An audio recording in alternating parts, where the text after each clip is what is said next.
مومن پر اللہ تبارک و تعالیٰ کے غضب کو نازل نہ کرو۔ سمرہ ابن جندب رضی اللہ تعالیٰ عنہ رسول اللہ صلی اللہ علیہ وسلم سے روایت کرتے ہیں کہ آپ نے فرمایا کہ آپس میں ایک دوسرے پر لعنت نہ برسایا کرو، نہ ہی اللہ تبارک و تعالیٰ کا غضب ڈھایا کرو، نہ ہی دوزخ میں بھیجا کرو۔ اس حدیث میں مسلمانوں کو ہدایت دی گئی ہے کہ آپس میں جب کسی وجہ سے کشیدگی ہو جائے، کوئی رنجش ہو جائے، لڑائی جھگڑا ہو جائے تو اس وقت ایک دوسرے پر لعنت نہ برسایا کرو، یعنی یوں نہ کہا کرو کہ تم پر اللہ تبارک و تعالیٰ کی لعنت ہو، پھٹکار ہو، یا تم پر اللہ تبارک و تعالیٰ کا غضب نازل ہو، یا اللہ تبارک و تعالیٰ تم کو دوزخ میں داخل کرے۔ یہ سب باتیں مومن کے شان کے مناسب نہیں۔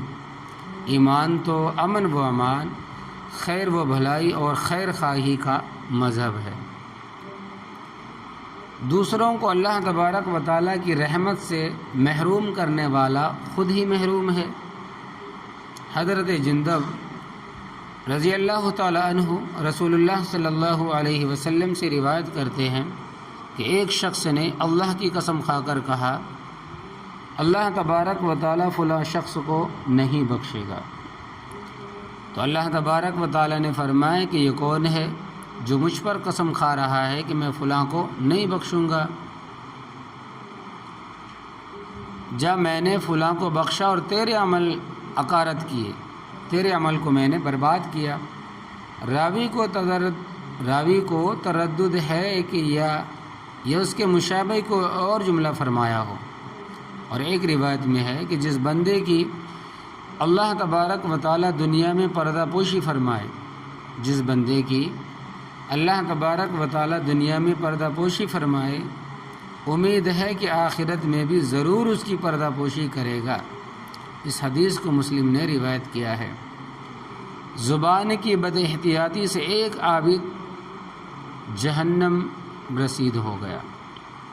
حضرت ابو ہریرہ رضی اللہ تعالیٰ عنہ سے روایت ہے کہ رسول اللہ صلی اللہ علیہ وسلم نے ارشاد فرمایا، حضرت ابو ہریرہ رضی اللہ تعالیٰ عنہ سے روایت ہے کہ نبی کریم صلی اللہ علیہ وسلم نے ارشاد فرمایا کہ بنی اسرائیل میں دو دوست تھے، ایک گنہگار تھا، دوسرا عبادت گزار تھا۔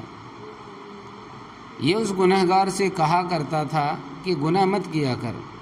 وہ جواب دیتا، تجھے کیا پڑی ہے، میں جانوں اور میرا رب جانے، کیا تو مجھ پر کوئی داروغہ تو مقرر نہیں؟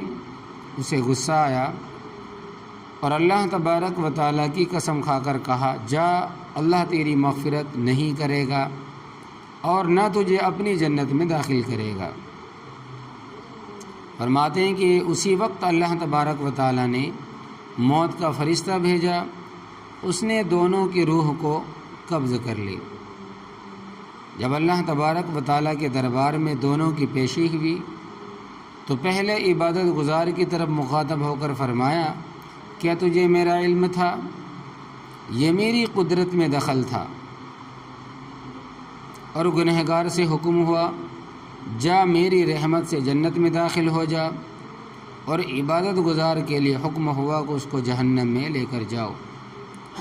حضرت ابو ہریرہ رضی اللہ تعالیٰ عنہ فرماتے ہیں کہ اس ذات کی قسم جس کے قبضہ قدرت میں میری جان ہے، اس شخص نے ایک ایسی بات کہی جس سے اس کی دنیا و آخرت دونوں ہی تباہ اور برباد ہو گئے۔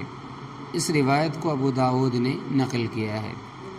زبان کا وبال، آدمی بسا اوقات اپنے عبادت و اطاعت کے ظن میں ہوتا ہے، اور خاص کر جب کسی کو گناہ و معاصی میں مبتلا دیکھتا ہے، اس وقت شیطان اور بھی مختلف قسم کے خیالات باطنی طہارت و تقدس اور تزکیہ تہذیب کے پیدا کرتا ہے۔ اس عابد نے گنہگار کو اللہ تبارک و تعالیٰ کی قسم کھا کر مغفرت نہ ہونے کی بات کہی، جو کسی بھی حال میں اس کو کہنے کا حق نہیں تھا، کیونکہ مغفرت و عذاب یہ مشیت الہی سے ہوتی ہے، جس میں اللہ تبارک و تعالیٰ کا کوئی شریک نہیں۔ پھر مخلوق کو کسی مخلوق کے لیے جنت و جہنم کے فیصلے کا حتمی اعلان کرنا یا حدود الہی میں دخل دینا تھا۔ انسان خود کے متعلق نہیں جانتا تو دوسروں کا فیصلہ کیسے کر سکتا ہے؟ پھر اللہ تبارک و تعالیٰ کے مبارک نام کی قسم کے ساتھ تو اور بھی بڑا سنگین جرم ہے۔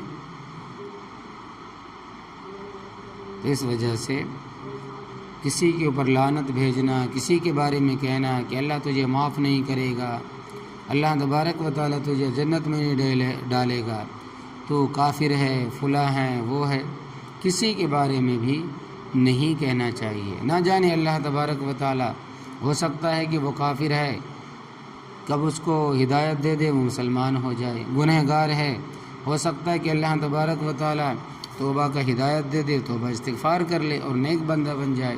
اس وجہ سے کسی کے بارے میں بھی لعن طعن کرنا نہیں کرنا چاہیے۔ اللہ عمل کی توفیق عطا فرمائے، آمین یا رب العالمین۔